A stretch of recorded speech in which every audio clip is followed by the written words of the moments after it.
Today, we are doing the third episode in our four-part series on the DNC and RNC. Today, we're going to be looking at the contents of the RNC speeches and the overall discussion surrounding it by both the left and the right. The 2020 RNC was controversial to say the least. Many of the speakers, such as Nick Sandmann, a victim of attack speeches by large media companies such as CNN and NBC, and the McCloskey couple, who pointed guns at people protesting on their property, were the cause of a lot of criticism of the RNC by the left. But we'll get to those speakers later. The headliners of the RNC included speakers such as Donald Trump Jr., Donald Trump's son, Ivanka Trump, Donald Trump's daughter, and obviously Donald Trump himself when he accepted his nomination. We're going to break down each of these speeches and analyze what messages we got from certain parts of each speech from each speaker, and then we will look at how the public responded to these speakers and the RNC as a whole before the end of the video. Donald Trump Jr. spoke on night 2 of the convention. His speech went on and on about how great our president has been, but there were two main things that set the speech apart from any other speech given at the RNC. The first thing was the key moment that Donald Trump Jr. wrote into his speech, the Imagine section. If you aren't aware of what this part of the speech looked like, I'll play a clip on the screen now. Imagine the life you want to have.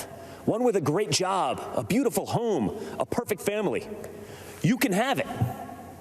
Imagine the country you want to live in. One with true equal opportunity, where hard work pays off and justice is served with compassion and without partiality. You can have it. Imagine a world where the evils of communism and radical Islamic terrorism are not given a chance to spread, where heroes are celebrated and the good guys win. You can have it. That is the life. That is the country. That is the world that Donald Trump and the Republican Party are after. And yes, you can have it. From this clip, you might not see the inherent issue at first. Though it may just seem like Don Jr. is revving up the people watching, there's a huge self-own of the whole Trump administration in this segment. The self-own here is that it shows just how little Donald Trump has accomplished regarding his 2016 campaign promises, and it tells the viewer not only did the Trump campaign not see the issue when they were writing Don Jr.'s speech, but Don Jr. himself didn't see the issue with it either. Of course, other than this, he tried to reassure the Christian voters that Trump is as Christian as ever before, which is provably false, seeing as he has violated the Bible's preachings numerous times and has disrespected its sanctity on national television multiple times. However, the second more shocking thing that I wanted to bring up was the speculation that Don Jr. was using some sort of illegal upper during his speech. Many have said that this upper may be cocaine. The reason for this is his constant sniffling, his random fluctuating volume levels, and throughout the whole speech, his extremely swollen eyes, which many doctors have came out to say are key factors of people using cocaine. However, let's talk about Ivanka Trump.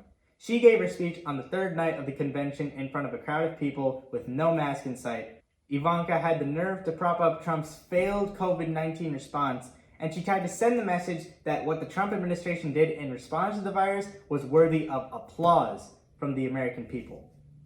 Something I wanted to bring up really quickly in between this is the speech given by Larry Kudlow, who spoke about coronavirus in past tense, which is a complete spit in the face of the families of the hundreds of thousands of people dead from the virus. It is despicable how poorly these families have been treated by this administration, and overall how little care has been shown to the people as a whole who have been affected by the virus directly or indirectly. However, let's talk about Ivanka again. Another key part of Ivanka's speech was at the end when she tried to convince the people that Trump has indeed drained the swamp. Now I know this might make some of you mad, and you're justified. From his billionaire cabinet members to the lobbyists in his administration, it is clear that Trump has only dirtied the swamp further, and in doing so, he has made his family and those around him far richer than they were ever before. Let's talk about Donald Trump.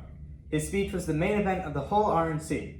To start, Donald Trump tried to paint the DNC and the Democratic Party as a whole as a Marxist communist party, trying to deface Biden as a pawn of the radical left, which is such a white-faced lie that only those who are willfully ignorant of facts will believe it. Donald Trump also said that he wants to put patriot education back in schools, which can mean many things, but to the average American, that simply sounds like forcing more proud American history down the throats of students who are already spoon-fed information about this country that doesn't align with all the heinous evils it's committed in the past. I can tell you from experience that even in my old school, I did not learn about many of the bad things America did. As well as this, if Trump really cared about education whatsoever, he wouldn't slash the education budget to give tax cuts to the rich, but he would rather make sure that kids in low-income areas get adequate funding to go to school. But he doesn't do that. So he can't pretend to care about education at all. He also spoke against abortion rights, which is something that I obviously expected. And it's a debate that's so divisive that I can't even cover it in one video. And he ended the speech by implying that Democrats hate America with the promise to make America greater than ever before, which is, yet again, a huge self-own.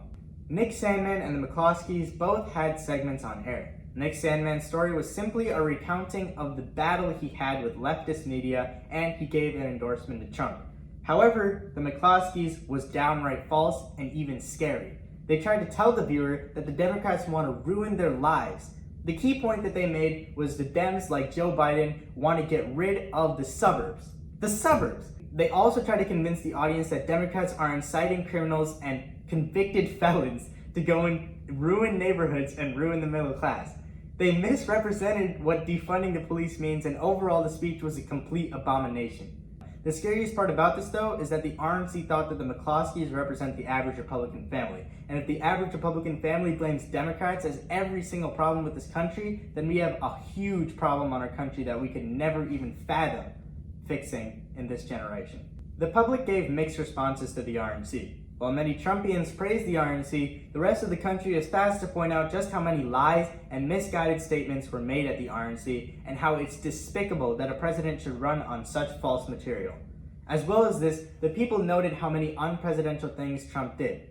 These range from Trump holding a crowd of 1,500 untested people in the middle of a pandemic without even mandating masks, using the White House lawn, a historically non-political ground that has seldom been used for political speech before, and finally, and his most fatal flaw, lying about the Biden campaign and misleading the public with the people he picked to speak at the RNC.